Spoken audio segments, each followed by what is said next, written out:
Et bonjour, et nous nous retrouvons dans Gran Turismo 4 pour les nouvelles voitures. Donc il en a 3, 2 4x4 plus le Hot Rod là qui l'a gagné aussi dans la course. Je sais plus, je crois qu'on gagne, enfin on gagne dans une des courses concessionnaires ou dans le Roadster, enfin pour moi ça c'est un Hot Rod mais bon. Bref, alors c'est 3 nouvelles voitures qu'il a gagné, c'est la Chrysler Prowler, j'arrive pas à le dire correctement parce que c'est en anglais. Chevrolet Silverado, celle-là j'arrive à le dire. Elle est très puissante, elle fait 835 chevaux, mais elle est hyper lourde. C'est un 4x4. Le Toyota Tacoma X-Runner d'ailleurs qui a fait pick-pack, enfin le pick-pack pour la course de montagne. Il fait 580 chevaux. C'est dommage qu'il n'a pas pris le Dodge Ram 1500 parce qu'il est plus puissant que les 3 et surtout beaucoup plus léger. Enfin bref, il fait comme il veut. De toute façon, il avait pas beaucoup d'argent, j'ai vu. Alors, la personne dont je parle, il s'appelle Skyhurican. J'arrête pas de le suivre. C'est intéressant ce qu'il fait. Bon, on va les tester. Et les deux 4x4 peuvent être utilisés en voiture de rallye, mais c'est des propulsions, on va éviter. Parce que j'ai beaucoup de mal à conduire les propulsions et en rallye, je veux dire. Et je me suis gouré de course, encore une fois.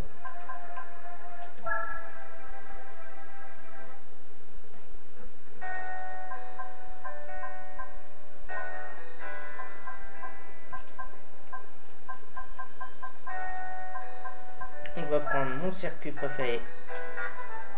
Comment ça? Vous ne pouvez pas aller plus loin.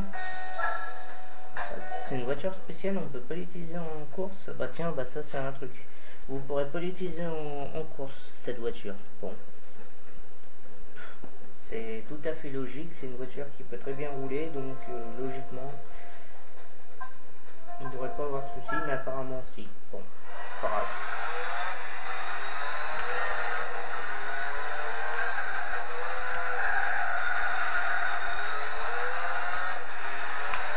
Alors faites pas attention, c'est la voiture braque à gauche, c'est non à droite. C'est normal, c'est ma manette qui déconne. Qu'elle n'est pas encore chauffée comme je dis.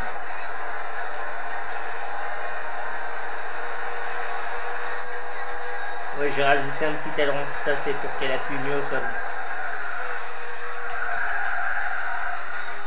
Bah, personnellement là pour commencer cette voiture, il n'y a vraiment rien à dire, elle tourne très bien. Elle ne survire pas.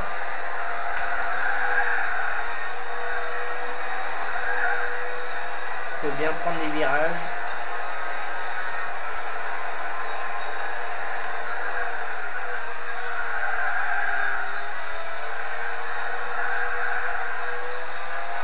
C'est dommage qu'on puisse pas l'utiliser en course parce que franchement elle vaut le coup. Ouais, je peux prendre le virage à plus de 130. C'est encore mieux qu'avec les Mazda. Et elle freine bien. Pour sa vitesse max, je pense que c'est 3 km/h, je pense.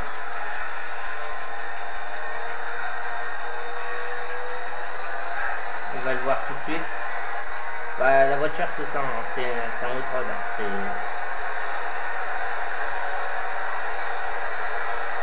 Ouais.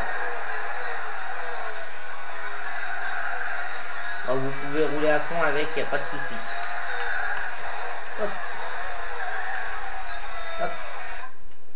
Là. Alors oui, je fais des présentations rapides des voitures parce que bon, faudrait pas que la vidéo dure comme la vidéo de l'orage que vous aurez sûrement vu précédemment, qui faisait 50 minutes, mais en réalité il y a 2 heures de vidéo dedans, donc je vous laisse imaginer le nombre de coupures qu'il y a. D'ailleurs les coupures vous pouvez les voir avec le bip que ça fait. Enfin ça fait pas un bip, ça fait un tac. Enfin, j'ai beaucoup de mal à les enlever ceux-là. Et aussi la caméra l'effet quand elle passe d'une vidéo à l'autre, mais généralement quand elle passe par exemple elle arrive à 10 minutes et elle change de série pour en faire une autre, ça fait pas ça normalement. Ça le fait de temps en temps mais pas tout le temps. Alors voilà, le Silverado SS Concept, qui est aussi dans Midnight Club 3, pour ceux qui connaissent. Le jour où vous voyez un 4x4 aussi bas, moi je dis avec les nids de poules, vous arrachez tout le pare-choc en dessous avec. Par contre, s'il fait cette puissance là, ça devrait être assez marrant. Vous le surélevez, vraiment genre à mort, vous le surélevez enfin comme un 4x4 quoi, pour faire du tout terrain. Mais avec la puissance qu'il a, à mon avis, les Ferrari, même s'il est lourd, vous les voyez sans problème. Avec 835 chevaux, je suis désolé, même s'il fait 1 tonne 800, enfin le poids de la Bugatti Veyron quoi. Sauf que la Bugatti Veyron elle fait 1001 chevaux. Alors voyons voir. Ah bof, elle est peut-être pas si efficace que ça, faut que je vois qu'il y a une Saline 7 qui est une très bonne bagnole, 6 états V16. Moi j'aurais pensé qu'elle aurait été plus puissante, mais pas tant que ça en fait. Bon, les réglages. Et oui. Touc touc touc. Ouais, 835 et la courbe est assez courte. Ça doit pas monter très haut dans les tours. Enfin en même temps c'est un 4x4. Hein. C'est plus du couple normalement que de la puissance. Mais bon. Peu importe. 10 s'il te plaît tu me respectes. Vu la puissance qu'il a on va mettre un bon 14. Un 4x4 qui roule à 3 cm/h. Putain ça doit être chouette. Un camion qui roule à 3 cm/h. Là ça devient dangereux là.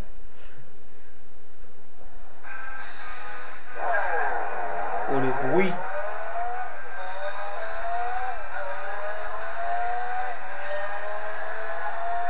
Oh je sens qu'il va survirer celui-là.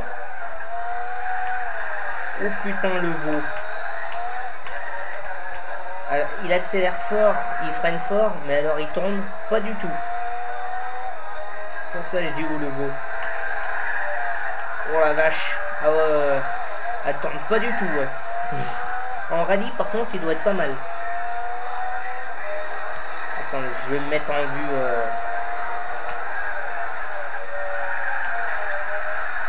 Allez, tourne gros sac.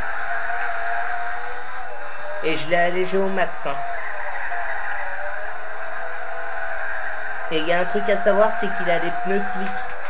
Des pneus slick moyens. Donc quand je dis qu'il tombe pas, il tombe vraiment pas. Bon, c'est peut-être moi aussi qui vais trop vite, mais bon. Et c'est en propulsion. Oh, si... oh je sais pas trop. Il a du mal à tourner, mais une fois qu'il y est, c'est bon. Mais c'est un peu compliqué quand même. Hein.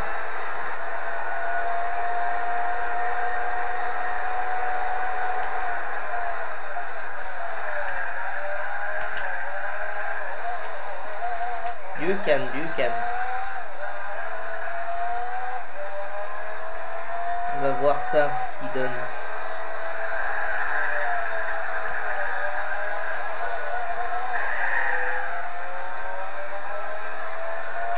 Il se reprend pas mal, donc ça va.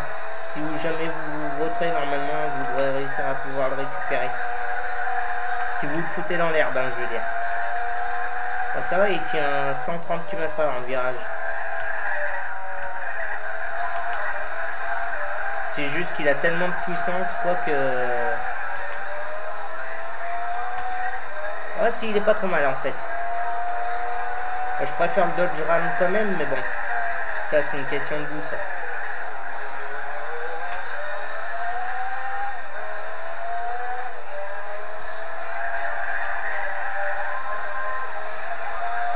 J'enclenche la nitron, on va voir à quelle vitesse il va. Oh, il accélère fort, hein, putain. Ouais, vous pouvez le faire aller à 300. Ok, bon. Oups. Le frein à main. Ça le ralentit même. Bon, bah ça tourne plus ou moins bien, mais faut faire gaffe parce que ça continue à accélérer en plein virage. Du coup, bah il va tout droit quoi. Il freine fort et il accélère fort, malgré le poids. Finalement, je me demande s'il serait pas mieux que le Dodge Ram. Ram 500, 1500. Il V8 biturbo, enfin. Non, je crois pas qu'il soit biturbo, je crois juste qu'il soit Asmo. Il doit être, je sais pas combien de puissance il fait, il doit faire dans les 300 chevaux déjà. Par contre, une fois amélioré, il est aussi puissant que celui-là. Mais il est beaucoup plus léger. Enfin, je crois. Mais il est 4 motrices surtout. Ça, c'est bien. Donc, c'est pas une mauvaise voiture en soi, le Chevrolet, là. Toyota Tacoma. Pourquoi il a pris ça? Ça va être un veau, ça. Par contre, il doit être léger. J'ai pas regardé le poids qu'il fait. Attendez, je vais juste regarder le poids qu'il fait. Voilà, 1 tonne 400, beau lit. Ça va. Et la Chrysler, elle fait 1093 kilos. Tu m'étonnes qu'elle tente bien, qu'elle freine bien. Mais lui, il fait 1 tonne 800, je vous l'ai déjà dit, il fait le poids de la Bugatti Veyron. Alors, voyons voir. Qu'est-ce qu'il fait celui-là? J'ai hâte qu'il achète une voiture style Nissan GTR 32 ou 34. Parce que là, je m'arrête. Parce que ça, c'est des vraies voitures. Un peu dur à conduire, comme on n'a pas l'habitude. Surtout avec des pneus sport, ça accroche rien. Oula, par contre, celui-là, Ford GT XJ 220 Jaguar, Ford GT encore, Ruf CTR2, celle-ci elle est ultra rapide là, cette Porsche là. Dodge Viper GTSR Concept, ok, c'est du sérieux le 4x4. Mais est-ce que il tourne bien, il freine bien, il accélère bien? Ça, on va le savoir tout de suite. Déjà la courbe elle est un peu bizarre, par contre ça donne de la puissance tout de suite. Ouais, si ça va encore. En fait, ce que je regarde, c'est la courbe, comment elle monte. Si elle monte bizarrement, c'est que c'est un peu le bordel. Ouais, non, ça va. J'aurais pensé que ça monterait un peu plus violemment, un peu comme la TVR Speed 12 Cerebra. Ça monte d'un coup. Et même avec l'aileron, elle atteint facilement les 400 km/h. Et sans l'aileron, elle monte à plus de 450. C'est un truc de malade. Le bruit est monstrueux. C'est un vice en même temps. Le freinage est très bon. Elle freine vraiment bien. Et elle tourne bien aussi, mais attendez, j'ai pas vu si elle survient.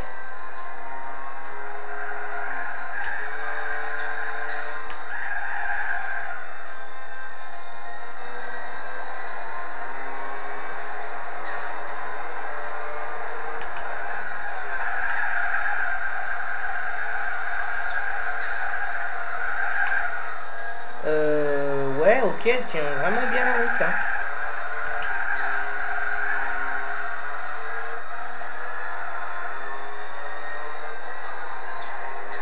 Elle est moins rapide, mais elle est plus efficace.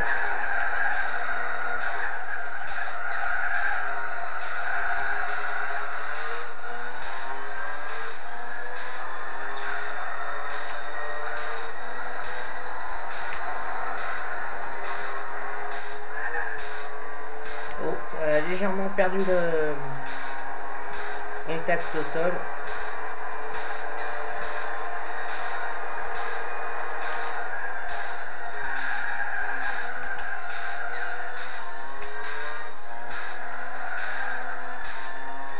Ouais, bah c'est vraiment pas un mauvais choix ce qu'il a fait. Je retire ce que j'ai dit, il est pas mal.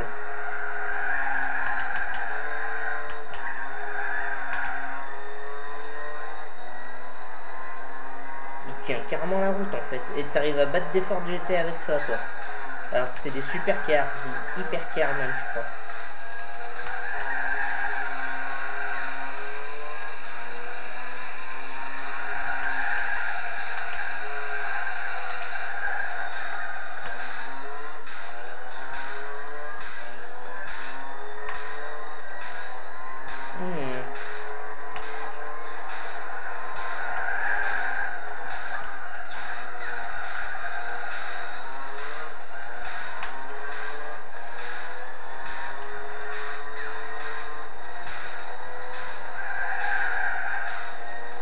Ouais, il ne survire pas. Hein.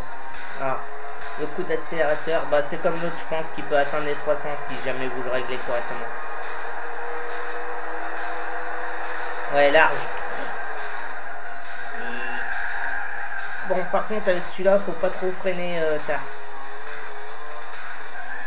Quand vous êtes dans l'herbe, il a aucune adhérence.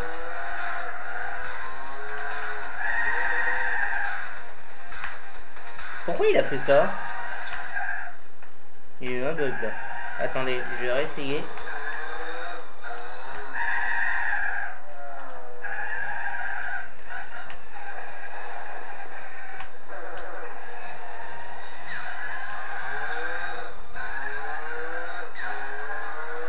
Ouais, si, il a bien de reprise. J'adore la XJ220. Ok. Bon, bah... Pas mal. Pas mal, pas mal, pas mal.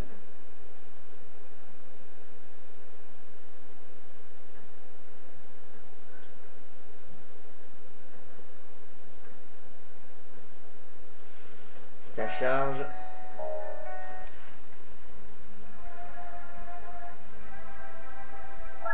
Bon. Et ben pour cette présentation, enfin présentation des voitures qui viennent gagner. Alors la Chrysler, si je me gourre pas, il a gagné de couleur orange. Moi je l'ai regagné pour l'avoir grise parce que bon, grise, je préfère grise. Bref. Et ben on se retrouve pour une prochaine avec les nouvelles voitures qu'il aura. J'espère qu'il en aura 3 aussi, parce que c'est plus pratique d'en avoir 3 d'un coup que d'en avoir qu'une seule à faire. Alors, allez, à la prochaine.